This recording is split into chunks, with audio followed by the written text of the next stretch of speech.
Hey everybody, how's it going? It's a Daily Shooter, and today I want to talk about 5 things that might surprise you if you are a new firearms owner. So let's go ahead and get started.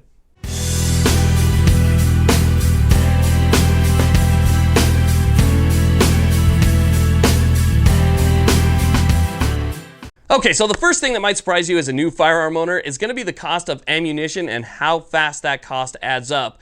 If you're somebody who actually plans on shooting and you're not just buying it to throw it in a drawer somewhere and forget about it for the next 3 months, you're going to realize that ammunition goes fast and that cost adds up to exceed the value of the firearm that you purchased pretty quickly. So if you're somebody who didn't go shooting as a kid, you don't understand how much ammunition you're going to go through before you're an adult and you actually buy your first firearm. Let's say you're in your 20s, your 30s, your 40s, your 50s, and so on, and this is your first experience with any type of firearm ever. You might think that 200 rounds is a lot of ammunition. Maybe you bought a $400 9mm. You buy 4 boxes of ammo, 50 rounds per box, 200 rounds, you head to the range. You're going to realize that that goes pretty fast, especially if you bring somebody with you. If you bring somebody with you and you're kind of sharing it back and forth, that 200 rounds is going to disappear in a matter of minutes. You're going to be back inside the shop and you're going to be buying more ammunition for them just to shoot at that range for that specific day. Then you're going to realize how fast that value is going to exceed what you actually paid for your firearm, and it could be a big shocker to you. So just keep in mind that if you're somebody who buys your first firearm and you plan on actually shooting it, getting out there, training for self-defense, maybe competition is one thing that you've been looking at and that's what piqued your interest, so you ended up buying something, understand you're going to exceed the value of your firearm and ammunition very, very quickly, and 200 rounds is not what you thought it was. Now, the next thing that could surprise you also has to do with money. But this time, it's in magazines. A lot of people don't understand when they buy their first firearm how much additional magazines are going to cost. Now, we're talking more specifically this time about handguns, because when it comes to ARs and things like that, a lot of the times magazines can be found in surplus. You can get some inexpensive ones. Sometimes there's pretty good deals and sales when you buy in bulk, stuff like that. So when it comes to ARs, magazines like that aren't all that expensive. You can actually find some, again, for a pretty good price. But when it comes to hunting rifles or it comes to handguns, you are going to be shocked if you look at some of these prices. They'll blow you away. For instance, if you want to find a specific SIG magazine, you might be looking upwards of $60 for an extra magazine. So if the firearm only came with one and you're like, I don't want to have to keep reloading the one because it just gets tedious, maybe I'll go out and I'll get an extra one, and you're thinking maybe it's going to be like 20 bucks or something like that, and you walk up to it and it says $49.99, $59.99, and it's one magazine in this gray box that says SIG on it. It is definitely a surprise, because you realize that, okay, it's going to take me a little bit of time before I'm able to accumulate 5 or 6 magazines for, whatever specific firearm you're using, so you don't have to reload every 5 seconds. So I think that magazines are ridiculously overpriced in a lot of cases, to be honest with you. There's other companies out there like Mecgar that make great magazines that you can use that are reliable and definitely a lot more affordable. So if you can, go with something like that, but do your research first, because there's a lot of them. I've kind of had hit and miss experience with ProMag, but ProMag makes a good price tag. And when you see that price tag, it might just take you right away from the OEM magazine to grab that ProMag, because the ProMag's 20 when the OEM magazine is 60. But then you grab your ProMag and now all of a sudden you're having problems with the follower, you're having problems with feeding and all sorts of stuff like that. Again, it's been hit and miss. I've had ProMags that have worked perfectly fine their whole life, but then I've had some of them that just didn't work at all. But with the OEM magazines, they've always worked since round 1. So that's something to consider as well, especially if you're brand new.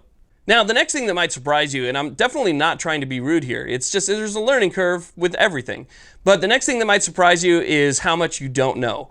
You think you know a lot because you've watched a bunch of YouTube videos, maybe you've read reviews, you've read blogs and stuff like that, and so you found this one, you love the way that it looks, everybody has a lot of great things to say about it, you're somebody who is impatient, you can't wait, so you run to the store, you pick one up, and you get it home, and you realize, I have no idea what I'm doing, and I have no idea even how to use this thing. I've talked to people before who are new shooters who don't even know how to use 3-dot sights, which is kind of the most basic principles of, shooting with a firearm is how to line up your sights, but they wonder whether or not you should put the front dot on the top of the 2 rear posts, and once it reaches the top, is that supposed to be it? They don't have the basic understandings of how to use it. They don't know how to take it apart. They don't know how to clean it. You don't know anything about it other than the fact that people said it was a really good firearm and that's the one that you should buy. And that's perfectly fine. Like I said before, there's a learning curve and you cannot get discouraged by that learning curve. Research as much as you can. Find out how to take it apart. Find out how to clean it. Find out how to use all of the functionality of the firearm that you have. Some have safety, some have hammers, some are striker fired. You know, people don't know the difference between hammer fired and striker fired. People don't even know what a firing pin is, but they have these firearms, and it's definitely good not to discourage them.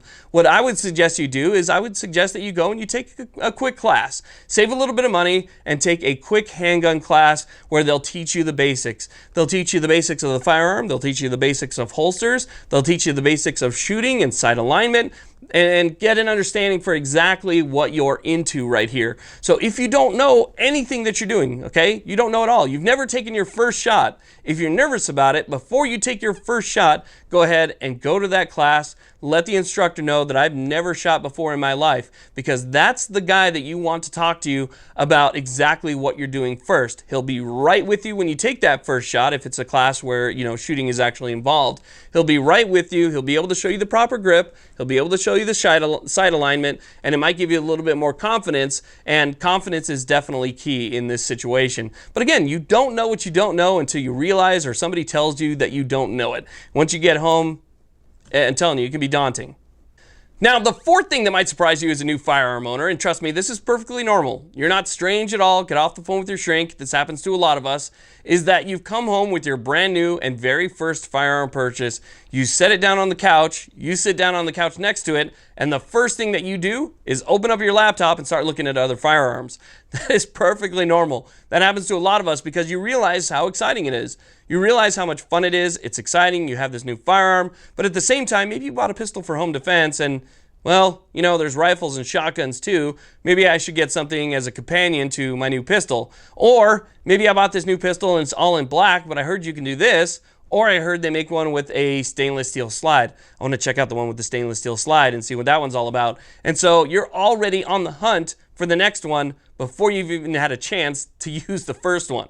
Now, the fifth and final thing that'll surprise you on my list, not the last thing that'll surprise you, but it's the last thing on my list that'll surprise you, is how fast you'll realize how many people have an opinion on what you're doing and what you're using. Okay, you're gonna find an opinion around every corner. The problem is they're not always presented to you as an opinion. See, everybody has different hands. Everybody has a different feeling for something, what feels good for them, what shoots good for them, what works best for them. And so somebody thinks because one firearm works best for them, that it must work best for you.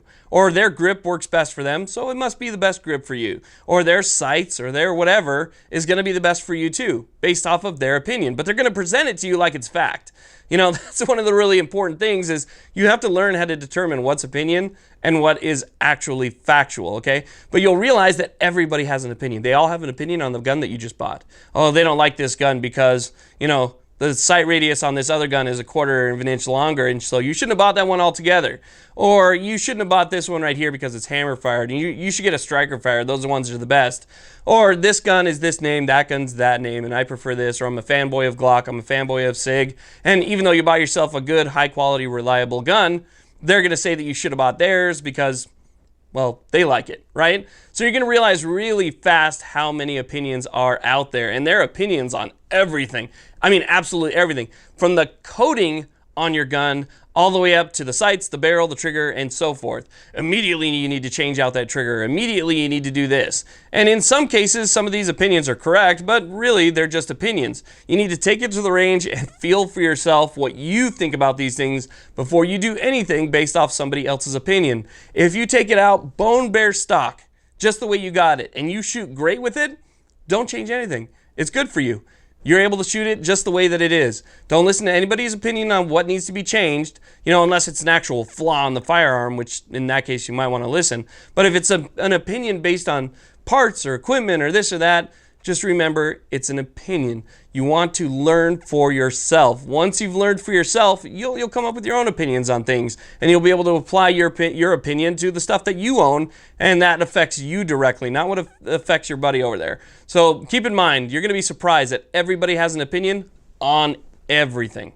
Now, if you guys like videos like this and you want to support the channel, make sure you check out my website down below. It'll be the first link in the description box. Also, support some of our sponsors that you see up here on the safe, Cali Key, MSR Arms, Phase 5 weapon systems, and as always, the Firearms Policy Coalition, which I'll have a link for down in the description box. These guys are out there fighting for our rights every single day. Also on my website, you can go ahead and find coupon codes, discount codes, links, and stuff like that I cannot post here on YouTube. So it's a very valuable page for people that want to find things and don't want to have to search for it. And also, the information that you have on YouTube is going to be available on the website as well, with even more content. So definitely check that out. I want to thank all you very much for watching. If you've had an experience like this and you're new to firearms, or you're somebody who's new to firearms and you have no idea what to expect, go ahead and leave a comment down in the comment section and start the conversation. That's what it's there for. Thank you all again very much for watching. Please like, subscribe, and have a great day.